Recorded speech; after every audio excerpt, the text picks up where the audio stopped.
In today's video, we have all the latest NHL trade talk looking at teams like the Maple Leafs, the Bruins, and the Senators. We had a press conference from Commissioner Gary Bettman ahead of the All-Star festivities, and we got all kinds of new information for things coming up at the NHL. We also got word on a potential World Cup of Hockey taking place in 2024, plus we have some injury updates and news out of Detroit as well. All that and more coming up next. So welcome back to another video here at Top Shelf Hockey. As I mentioned, we have a variety of NHL news and rumors today. A lot of news, actually. A lot of which just came from Gary Bettman having a press conference here ahead of the NHL All-Star festivities. But first up, I want to talk about the possibility of the NHL participating in a World Cup of Hockey. Likely, and actually high probability was the word used on TSN Insider Trading by Pierre LeBrun in 2024. So in 2 years' time, we could be having a World Cup of Hockey. It would be hosted in North America. We don't really sure exactly where it would be. I know previously it's like Toronto was a common place it could be hosted. Hard to say exactly where, but either way, it would be NHL players, a variety of countries, and obviously it could be 2 years instead of 4 years before we see the best on best of international play. I know it's not quite the same as the Olympics, but to be honest, as long as they don't use any kind of gimmicks, which I wasn't a fan of myself before, and they just go country on country, then to me that would be a lot better and could be a great opportunity for us fans, especially to see that type of event. Now, the other thing that would be unique about it is traditionally in the past, when they've had a World Cup, or before that even the Canada Cup back before it became the World Cup later on, was normally held like around September before the NHL season got underway. LeBrun's reporting that it likely would be held in February, so like a mid-season type of thing like we normally see with the All-Star break or the Olympics, depending on the year. So that's certainly an interesting development. Apparently it's something that players have been pushing for through the PA for quite some time, that if there's going to be other events like that they would prefer to have it then. So it looks like they might be getting their way, and the NHL is still planning to participate in the Olympic Games in 2026 right now, which are scheduled to be hosted in Italy. So we'll see where that goes, but it'd be great to get an international event sooner than later. The World Juniors are also tentatively rescheduled for August, likely around the second week or so. We don't have a confirmed date. It should still be in Alberta, but they did make mention that it would be in August. And I believe the Olympia Gretzky tournament is the first week, so that would come right after probably. So likely second week of August. Probably what we're looking for that to be rescheduled. Be interesting to see how that impacts a lot of the players on those rosters, though. But at least the tournament itself should take place at some point. Now, news out of Detroit, of course, they just lost Pat Verbeek, who's become the new general manager of the Anaheim Ducks. Of course, he's worked for Steve Yzerman for quite some time, but they've replaced him now, hiring Sean Horkoff. Of course, was a longtime NHL veteran, former captain of the Edmonton Oilers, who's worked with the Red Wings for the past 6 years. His most recent title was Director of Player Development, and he is now the new assistant general manager to Steve Yzerman. So he certainly gets a promotion internally there. So that's great news for Horkoff to be able to move on up, and his role as assistant GM. He will be the general manager for the American Hockey League team in Grand Rapids. Now, when it comes to the other and only team left that does not have a new GM, the Chicago Blackhawks, there's been revealed on some of their candidates that they're expected to be interviewing, and that includes former GM in the league, Peter Chiarelli, who's, of course, Chiarelli was the Oilers GM before that in Boston, assistant GM before that in Ottawa. Of course, right now he's working with the St. Louis Blues organization, so that's an interesting name to watch for. I know that Chiarelli, as much as I know a lot of fans aren't a great fan of his work, will say. Apparently he is a very well-respected guy around the league, and I know like Bettman and the guys at the NHL executive level and in the league offices seem to be a fan of him. So I'm not sure if that'll play any kind of role. Former assistant GM in Montreal, Scott Mellanby, also on that list, as well as Eric Tulsky out of Carolina. So those are three NHL, already guys in the league working that are on the list. Plus, there is rumors that there could be some external candidates as well that we don't know about, even potentially other sports that they're using, a different third-party recruitment agency to help with the find, as well as, of course, as they also have the group of former players, including Ed Olczyk and Marian Hossa and Patrick Sharp, assisting with that as well. So we'll see where things go. But Chiarelli, Mellenby, and Tulsky are on the list of candidates being interviewed for Chicago. There is word that Jack Eichel could be changing his status with the Vegas Golden Knights after the All-Star break so he can be able to take contact in practice. So he might be getting rid of the no contact jersey and upgrading. I think it would still be safe to say it'd be probably at least a few weeks before he'd be, really getting close to game action. So probably late February, early March, which was what was been anticipated for some time. So we'll see, but it's a real good positive step for Eichel into to getting back here. I know we had heard a while back that it might be slower getting back than we anticipated, which could still always be, but things are progressing. That's a good positive sign for sure. Now, when it comes to Gary Bettman and Bill Daly, of course, they had immediate availability ahead of the All-Star festivities, just wrapped up a short time ago.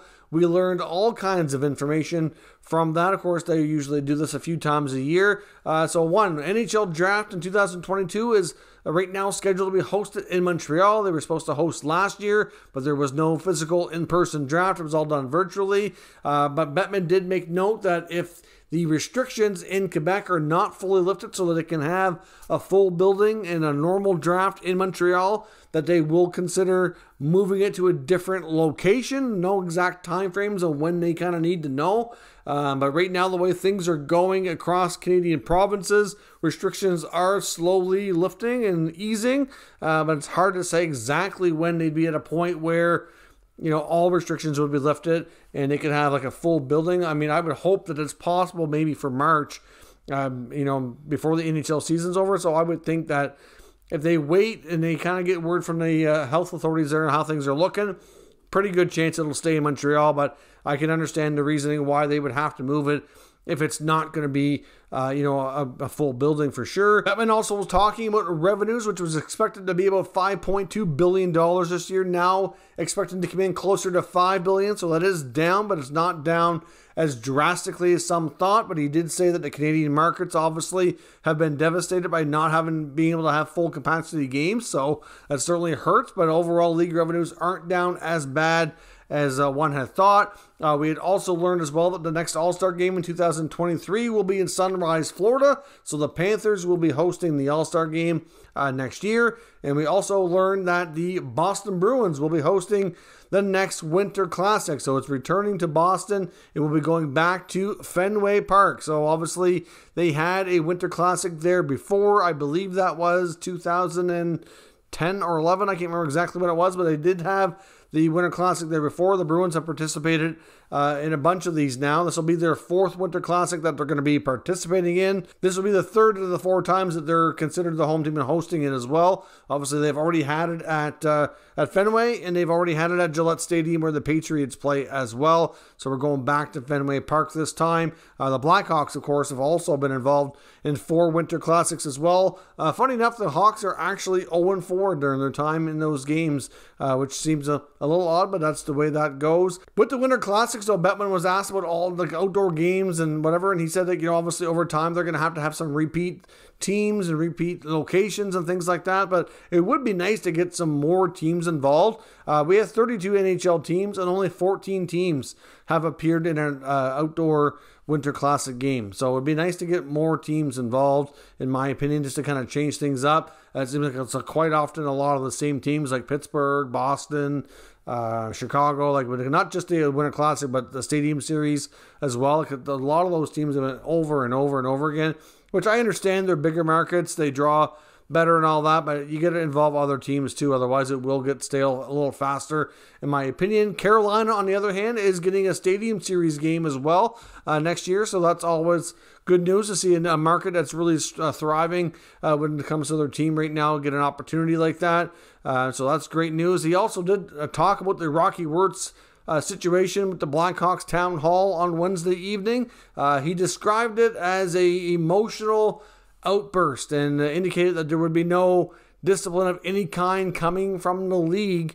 Apparently he did have a phone call with at least one, I'm not sure if he called both, but at least one of the reporters that he had the outburst at during that town hall, and basically said that that it's coming from a good place, and that he's, the Blackhawks are doing a lot of the work that you guys were asking about. His son Danny and Jamie Faulkner, who obviously has a big voice in the team, are doing the work that needs to be done, and they're surrounded by the right people, and and it just kind of went on and on, but really kind of made excuses for him, which I don't really like at all, but I'm not really surprised Bettman would cover up. I mean, really, the Wirtz family in this case have been in the NHL for decades and decades and decades. Of course, Rocky before him, his father and grandfather were involved, and it just goes on down the line. They're a very powerful family, and certainly have kind of basically had a big say in league operations for, the entire time they've been involved. Bettman was also asked and talked about the Coyotes situation in the arena. He suggested everybody kind of pump the brakes on the Coyotes and the talk that they may have to leave or whatever, which is fine. But obviously he made mention that they're okay with them playing at ASU, said it might be an intimate atmosphere. But one of the big things that stuck out to me that he said that was key to them kind of remaining there and having, support to do so under these, uncommon arrangements would be that they have to have as long as there's a plan and for a new building. So if those plans fall through with Tempe and that doesn't work out, I'd like to see what the response will be to that. But ultimately, he put out their support for this plan playing at ASU in a small little arena. He mentioned that it's not really going to impact revenues when it comes to revenue sharing, that the Coyotes already get the maximum amount that you're allowed to get. So whether or not their revenues change much, it's not going to impact them getting more money from league revenue sharing. So that goes to show you what kind of shape they're in already. But he even indicated that they might be able to do better financially at the small arena than what they were doing at Gila River Arena where they're playing now. So it's kind of an odd scenario. I don't really see that being possible. But obviously the message on Arizona is like it's always been, that it's going to work out. Just be patient and you'll see. So we'll see what happens there. And obviously the next big thing for them, like I said, will be getting the agreement or not with the city of Tempe for their bid that's in place right now for their new arena that they're hoping to build in the Valley. He had also mentioned as well sharing a spot with the Phoenix Suns is not an option at all. He says in his opinion, the Phoenix Suns not only don't want to share a building with them, but he said that he thinks they would probably prefer that the Coyotes leave, which I thought was probably an odd comment, but I don't know if there's any truth to that or how they feel about it. I have no idea, but certainly goes to rule out one of those possibilities that some people thought was an option for them as well. When it comes to the trade rumors for today, first up, I want to take a look at the Maple Leafs. I know one defenseman they've been linked to a lot is Ducks defenseman Josh Manson. Well, it was revealed today by Elliot Friedman on their latest 32 Thoughts podcast that he got information from a source suggesting that Manson, who has a modified no trade clause, has the Maple Leafs on his list. So he could veto a trade to Toronto. Now, of course, that doesn't necessarily mean that, it couldn't happen. It just means that they'd have to talk him into going. And if he has them on his list and is not interested, there's really not a whole lot they can do about it. So I know the Leafs have had their interest in Manson for some time. Obviously, I know a lot of the COVID restrictions right now are playing a role in how a lot of players feel about playing in Canada, especially if you've already been playing in the U.S. and things are a lot, loosened up and different for sure. So I certainly understand the sentiment. And, if Manson doesn't want to play ball, they may not be able to target him here after all. Of course, they've been rumored to be looking at other defensemen as well, including Ben Chiarot of the Montreal Canadiens, who could play a similar style of the game. But I really think they'd probably prefer somebody to play that right side. Chiarot normally plays the left side, which if all else fails, they could move people around. Somebody would have to play their offside, which isn't the end of the world. It's just not the most ideal scenario for some players. Some guys do it better than others, right? I'm not sure that Chiarot would be the main guy, but for example, he would be good insurance for Jake Muzzin if indeed he ends up out longer or is hurt. But at the same time, if Muzzin's in the lineup and you want Chiarot or somebody to play the other side, that might not work out. But they have been linked to him here as well. But clearly the blue line is the area that's likely going to be attempted to be addressed here by Kyle Dubas and the Toronto Maple Leafs ahead of the deadline. But their primary target in Josh Manson might prove to be a lot more difficult than they thought, given that no trade and the fact that it looks as though he's got them blocked. So we'll see if they can convince him otherwise, or if they might have to look elsewhere, and whether it be Chiarot or somebody else that's on the market here as well. Now, when it comes to the Boston Bruins, there's been some talk that they clearly would want to upgrade down the middle if possible. They still don't have a real, confirmed player at the number 2 center position that can play there long term and really give them a real good shot at playoff success. Obviously, they're missing David Krejci. They've had some different players fill in there.